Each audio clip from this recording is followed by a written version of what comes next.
안녕하세요. 마이 닥터 TV 구독, 좋아요, 알림 설정 부탁드리고요. 오늘의 주제는 금연 실패하지 않는 법입니다. 오늘도 역시 친절한 유튜브 주치의 가정의학과 전문의 임닥터와 함께하겠습니다. 네, 반갑습니다.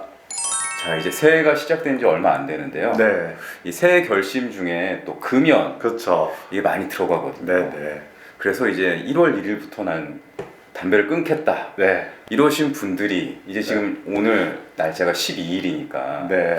2주째 정도부터 약간 막 결심이 흔들리고 이제 많이 흔들리죠. 네.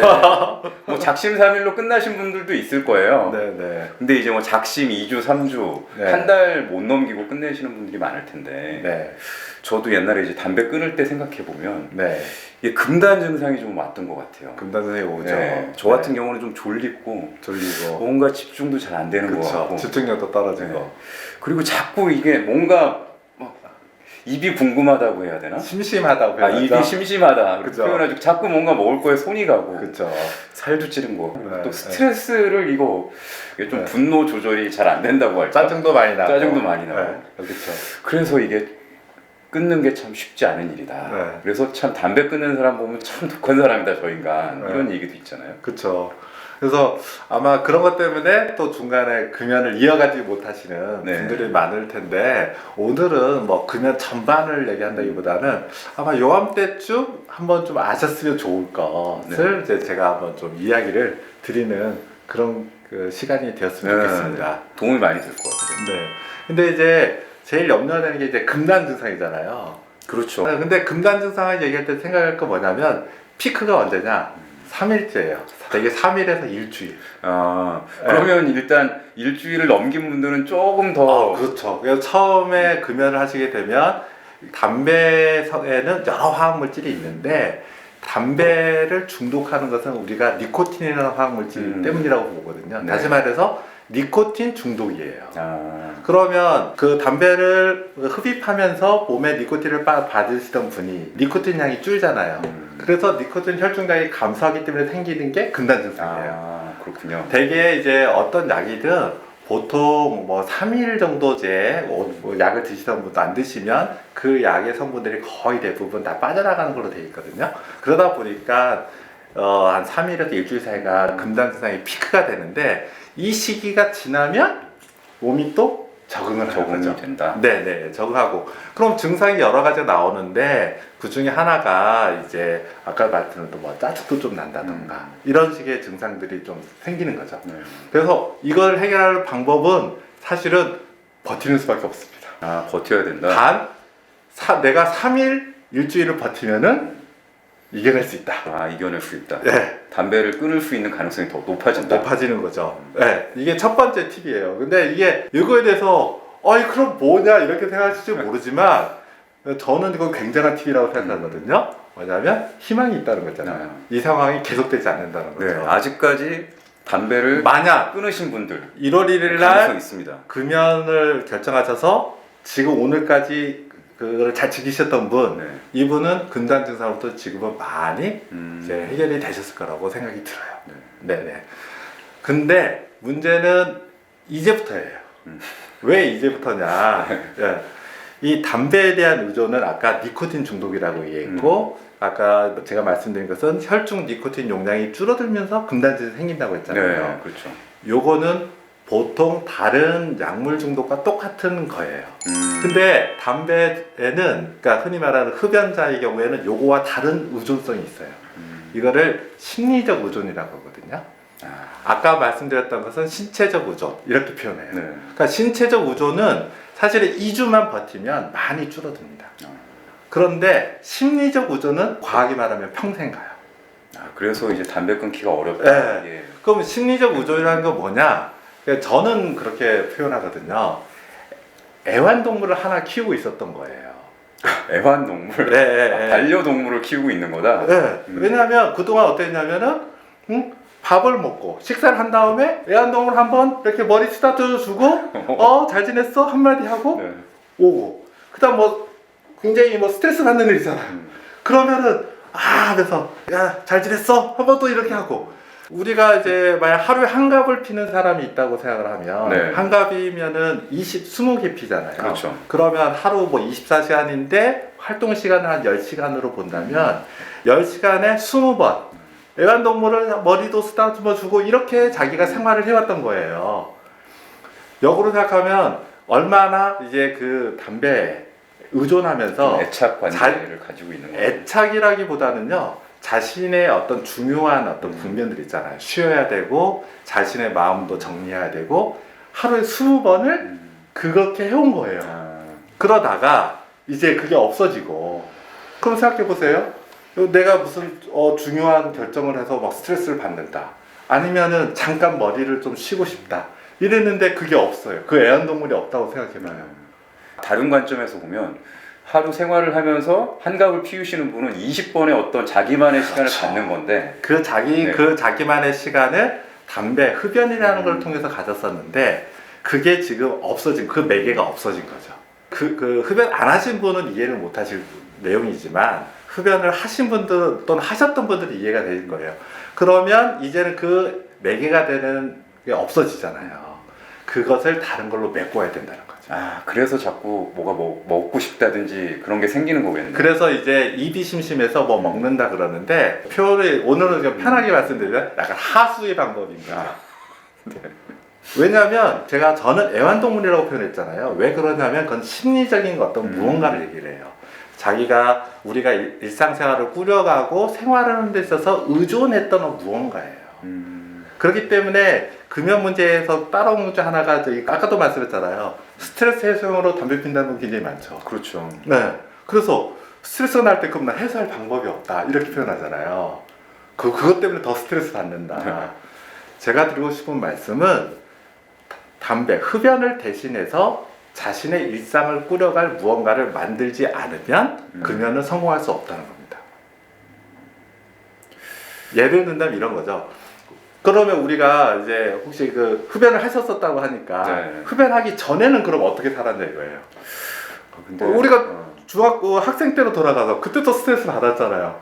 물론 그랬죠. 그때는 어떻게 했겠어요? 그때는 뭐 농구도 하고 그렇죠. 뭐 운동도 하고 여러 가지 있죠. 그거를 이제 다시 찾아야 돼요. 그리고 만들어야 되는 거예요. 그래서 어려운 거죠. 그러니까 그전에는 무의식적으로 그걸 해왔다면 그걸 해내야 되는 거고요. 그래서 저는 금연을 상담으로 목적으로 저한테 오신 분께 꼭 말씀드리는 내용 하나는 스트레스가 생겼을 때 어떻게 관리하실 건가 방법을 찾으셔야 된다는 거예요. 그래서 보통 얘기하는 것 중에 하나가 산책이에요. 산책. 예. 그러니까 예전에 흡연했다면 흡연 대신 산책을 하는 거예요. 예전에는 뭐 흡연하시러 뭐 건물에 있으면 어딘가 가서 하셨을 거 아니에요? 그럼 1층 내려가서 건물 한 바퀴 돌고 오신다던가. 그 다음에 물 한 컵을 마신다던가 먼 산을 본다던가 웃었죠? 그런데 그런 게 필요하다는 거예요. 그래서 이게 그거거든요. 자신의 몸에 대해서 자신의 정서에 대해서 스스로 관리할 수 있는 어떤 자신만의 방법을 찾으시는 분 이런 분이 성공하실 수밖에 없다. 이걸 못 찾으면은 성공을 못 한다는 겁니다. 그럼 이제 담배를 피우는 어떤 루틴이 있었는데 네. 그걸 대체할 어떤 다른 것을 만들어야 된다. 만들어야 돼요. 네. 그게 처음에 의식적으로 만들어야 되고 그게 습관이 돼야 되잖아요. 우리가 처음 그런 말 하잖아요. 습관이 되려면 몇 개월, 한 2, 3개월을 시간도 많이 투자해야 해야 몸이 그렇게 적응한다는 거잖아요. 그거를 만드는 것이 앞으로 과제이다. 네, 저는 그러니까 이게 더 어렵게 느껴질 수도 있으실 텐데 어떻게 보면은 그거를 크게 생각하지 마시고 하나씩 시작을 하시는 게 필요한데요. 그와 연관된 게 뭐냐면 흡연에 대한 욕구에 대한 예를 하나 제가 들어볼게요. 금연하시다도 흡연 욕구가 생기거든요. 그랬죠. 네. 근데 흡연 욕구의 특징이 있습니다.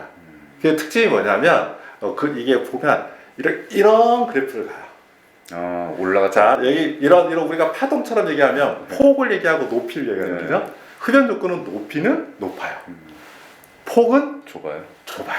금방 올라갔다 금방 떨어지는 거예요. 그렇죠. 그래서 내가 흡연 욕구가 지금 생겨요. 그럴 때 그 순간만 참으면 돼요. 그럼 어떻게 하느냐? 그래서 의사들이 많이 권하는 것 중 하나가 흡연 욕구가 생기면 물을 천천히 마시라 그래요. 한 컵을 물을 천천히 마셔라. 그건 왜 뭐냐면 물을 천천히 마시는 기간이면 흡연 욕구가 네, 사라져요. 떨어진다. 네네네. 그러면 금연을 시작하고 3일째부터 일주일이 어렵잖아요. 네. 근데 금단 증상도 있지만 흡연 욕구도 그때 이게 세거든요. 그러면 흡연 욕구가 심할 때랑 안 할 때의 차이는 뭐냐? 흡연 욕구가 심할 때는 요게 빈도가 높아요. 자주. 다시 말해서 피크가 왔는데 네. 사라졌잖아요. 또 와. 또 와요. 그래서 폭이 작으니까 물 한 컵을 마시면서 그걸 이겨낼 수 있다고 했잖아요. 네. 역으로 말씀드리면 이게 스트레스 관리한 방법이 되는 거예요. 음. 이게 연결이 됩니다.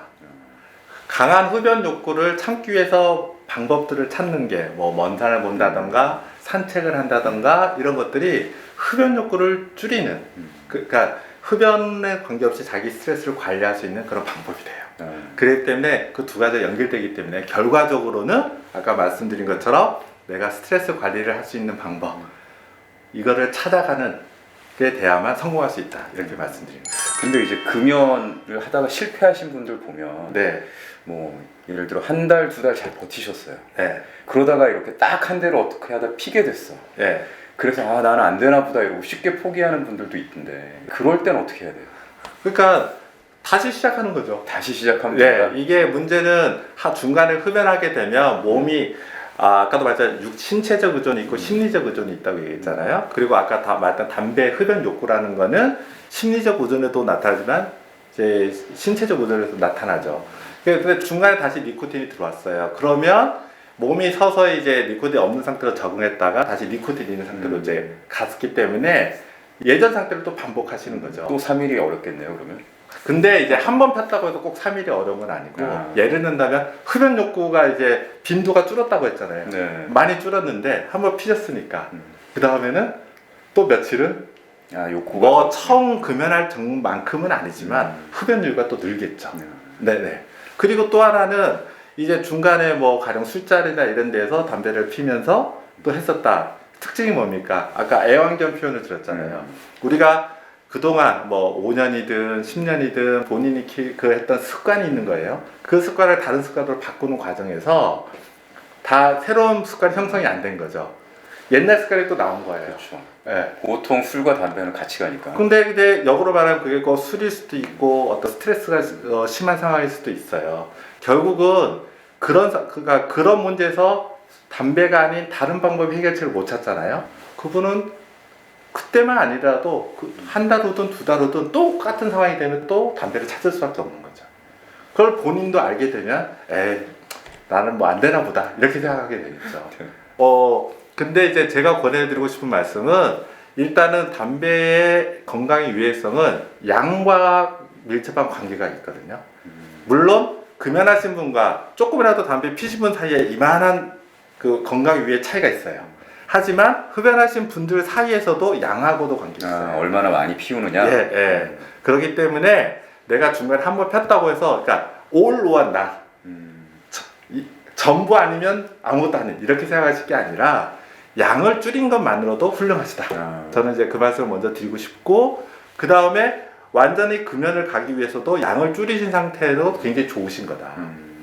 오히려 관점을 우리가 금연이라고 했을 때 해야 될 방향이 뭐냐. 본인의 일상을 담배 없이 생활하는 그런 과정으로 생활을 바꾸는 거잖아요. 네, 그러면 생각하는 거죠. 아, 내가 아직 술자리에서 담배를 끊지 못하는구나. 그럼 술자리에서 담배를 끊을 수 있는 방법, 그때 내 루틴, 내 생활은 어떠해야 될 건가. 그렇게 해서 한 번의 실패로 좌절하는 게 아니라 방법 찾아서 다음에 안 피면 되죠. 네. 이것도 역시 꺾이지 않는 마음이 중요한 건가요? 그게 제일 중요할 것 같습니다. 네. 네, 오늘은 친절한 가정의학과 전문의 임닥터와 함께 금연, 실패하지 않는 법에 대해서 살펴봤는데요. 지금 새해가 시작된 지 12일 지난 시점에서 지금 촬영하고 있는데요.